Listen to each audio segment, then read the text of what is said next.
வணக்கம், நான் உங்கள் அஜய் நண்பன். இது அன்மேரிட் பாட்காஸ்ட். நம்ம எல்லாத்துமே பயணம் பண்ணும்போது ரொம்ப ஆச்சரியமாக பல விஷயங்களை பார்ப்போம். நம்ம சிட்டியில் வாழ்ந்துக்கிட்டு வந்துட்டுருக்கோம். நகர வாழ்க்கையில் பல விஷயங்களை பார்த்துருப்போம். விதமான கட்டிடங்களை பார்த்துருப்போம், நிறைய வாகனங்களை பார்த்துருப்போம், நிறைய மனிதர்களை பார்த்துருப்போம்.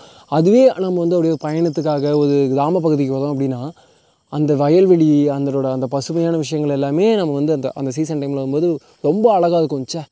வாழ்ந்தால் இப்படி ஒரு பீஸ்ஃபுல்லான ஒரு இடத்துல இப்படி வாழணுண்டா ஒரு வாழ்க்கை. சுற்றியும் வயல்வெளி, பக்கத்தில் தென்னை மரம், தூரத்தில் ஒரு பனை மரம், அங்கங்கே இருக்கக்கூடிய அழகான மரங்கள், அந்த வயல்வெளிக்கு பக்கத்துலேயே ஒரு சின்ன வீடு, அந்த சின்ன வீட்டில் சின்னதாக ஒரு குடும்பம்னு சொல்லிட்டு பக்கத்தில் வளர்த்த கால்நடைகள், கூடவே இருக்கக்கூடிய பெட் அனிமல்ஸ்னு சொல்லிட்டு அவ்வளோ பியூட்டிஃபுல்லாக இருக்குன்னு தோணும்.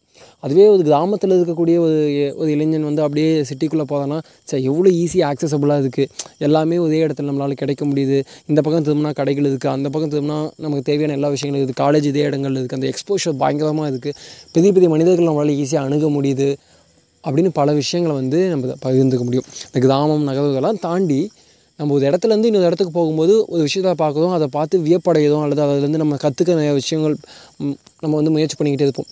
ஆனால் அதே இடங்களில் இருக்கக்கூடிய மனிதர்கள் அதை பெருசாக கண்டுக்கவே மாட்டாங்க. அது பெரிய விஷயமா பார்க்க மாட்டாங்க. நீங்கள் இங்கேருந்து கொடைக்கானல் போகிறீங்கன்னு வச்சுக்கோங்களேன், கொடைக்கானலோ எதுக்காடோ போகிறீங்க அப்படின்னா, நீங்கள் பயங்கரமாக இருக்குல்ல அப்படிங்கிற மாதிரி ஒரு சந்தோஷத்தில் போவீங்க. ஃபஸ்ட் டைம் போகிறீங்க, செகண்ட் டைம் போகிறீங்க, அல்லது ஒரு சுற்றுலா பயணியாக போயிருக்கீங்க அப்படின்னா, ஒரு ட்ராவலாக பார்த்தீங்கன்னா அந்த மவுண்டெயின்ஸ்லாம் பார்த்து ரொம்ப சந்தோஷப்படுவீங்க. ஆனால் அங்கே இருக்கக்கூடிய சாதாரண மனிதர்கள், நம்மள மாதிரியே மனிதர்கள் தான். ஆனால் அவங்க அதை பார்த்து வியப்படைய மாட்டாங்க. அங்கே தான் இருப்பாங்க, அது நல்லா இருக்குன்னு சொல்லுவாங்க, சூப்பராக இருக்குன்னு சொல்லுவாங்க, எல்லாமே சொல்லுவாங்க. இந்த டைமில் அங்கே போங்க, இந்த டைமில் அங்கே போங்க, அது நல்லாயிருக்கும், இந்த இடத்துல போய் பார்த்தீங்கன்னா சன்செட் சூப்பராக இருக்கும்லாம் சொல்லுவாங்க. ஆனால் நீங்கள் பார்க்குற அதே பார்வையோட, அதே கண்ணோட்டத்தோடு அவங்க அதை பார்க்குறாங்களான்னு கேட்டிங்கன்னா எனக்கு கேட்டால் இல்லைன்னு தான் சொல்லுவேன். ஏன்னா இங்கே நிறையா சுற்றுலாத்தலங்களில் அங்கே இருக்கக்கூடிய மனிதர்கள் அந்த இடத்த நம்மள மாதிரி நேசிக்கிறாங்களான்னா, நம்மளோட அதிகமாக கூட நேசிக்கலாம். ஆனால் வெளிப்படுத்துறது அப்படிங்கிறது நம்ம சுற்றுலா பயணிகளாக போகிறத நாம் தான் அதுக்கு அதிகமாக வெளிப்படுத்துவோம். அதுக்கு காரணம் என்ன அப்படின்னு யோசிச்சு பார்த்திங்கன்னா, அது எப்பயுமே அவங்களுக்கு அவைலபிளாக இருக்குது. இப்போது ஏற்காடு மாதிரி ஒரு மலை பிரதேசத்திலே இருக்கக்கூடிய ஒரு இளைஞன்னு வச்சுக்கோங்களேன். ஒரு இளைஞன் அதை எப்பயுமே பார்த்துக்கிட்டே இருக்கான். அப்படிங்கிறனால அதை பார்த்து அவன் ஒன்றும் வியப்படைய போவதில்லை. அவன் தினமுமே வானத்தில் வால் நட்சத்திரத்தை பார்த்துக்கிட்டே இருக்கக்கூடிய ஒருத்தன் திடீர்னு ஒரு நாள் பார்த்துட்டு மட்டும் அவன் சந்தோஷப்பட போவதில்லை. ஐயோ வாவ் அப்படின்லாம் பார்க்க மாட்டான். ஏன்னா அவன் தினமுமே அந்த விஷயத்தை பார்த்துக்கிட்டே இருக்கான்.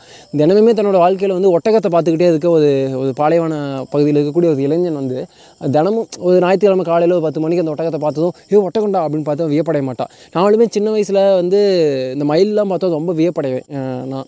ஆனால் இன்றைக்கி பார்த்திங்கன்னா மயில் ரொம்ப எளிமையாக எங்களோட வீடெல்லாம் கிராஸ் பண்ணி போகும்போது நான் அதை பார்த்துட்டு ரொம்ப வியப்படாத மயில் எதிராக பார்க்கடா அப்படிங்கிற மாதிரி கிராஸ் பண்ணிட்டு போவேன்.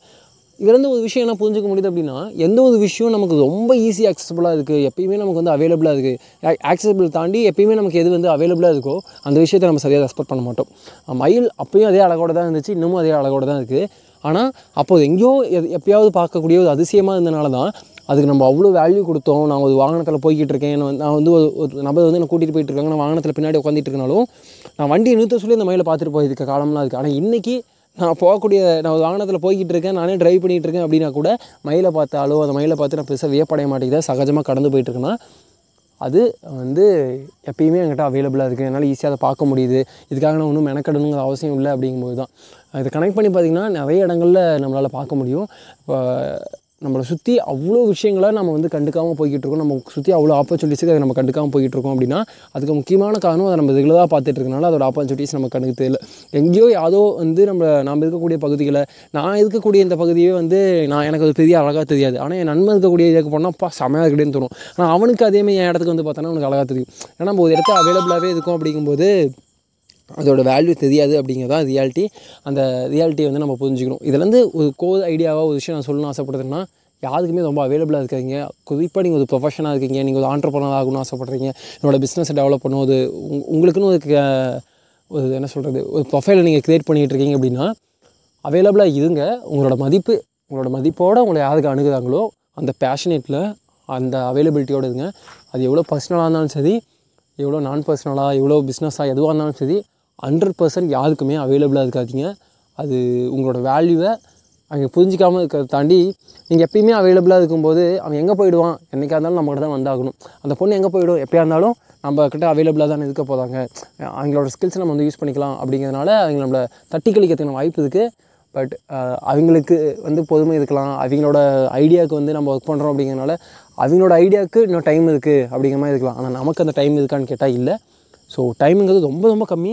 அந்த டைமை வந்து யூட்டிலைஸ் பண்ணுற குறிப்பாக நான் வந்து பேஷனேட்டுக்காக சொல்கிறேன். உங்களுக்கு பேஷனேட்டடாக ஒரு விஷயம் பண்ணுறீங்க, ஆண்டர்ப்ரனருக்கு ஒரு விஷயம் பண்ணுறீங்க, உங்களுக்கு ஒரு பிஸ்னஸ், உங்களுக்கான தனி ஒரு பிராண்டிங்கை நீங்கள் க்ரியேட் பண்ணிகிட்டு இருக்கீங்க அப்படின்னா இன்றைக்கி அது தேவைப்படுது. நீங்கள் இடத்துல போய் ஒரு இடத்துல ஒர்க் பண்ணுறீங்க அப்படின்னா கூட அது உங்களோட பர்சனல் பிராண்டிங்கை டெவலப் பண்ணுமா, உங்களோட பர்சனல் ஸ்கில்ஸை டெவலப் பண்ணுமா, சம்பளம் வரல அதெல்லாம் தாண்டி நீங்கள் உங்களை எப்படி டே பை டே அப்டேட் பண்ணிகிட்டு இருக்கீங்க அப்படிங்கிறது ரொம்ப முக்கியமான விஷயம். இன்றைக்கி கவர்மெண்ட் சைடாக இருக்கட்டும், நம்ம சைடாக இருக்கட்டும், பிஸ்னஸ் அப்படிங்கிறது ரொம்ப எளிமைப்படுத்தப்பட்டுகிட்டே வந்துக்கிட்டு இருக்குது. அது ரொம்ப எளிமையானது. அதை நோக்கி பயணிக்க முயற்சி பண்ணணும். நானும் முயற்சி பண்ணுறேன், நீங்களும் முயற்சி பண்ணுங்கள். ஒரு நல்ல ஒரு ஹெல்த்தி கம்யூனிட்டி உருவாக்கணும். அதே சமயத்தில் நம்மளோட வேல்யூவை நாம் தான் இன்க்ரீஸ் பண்ணிக்கணும்.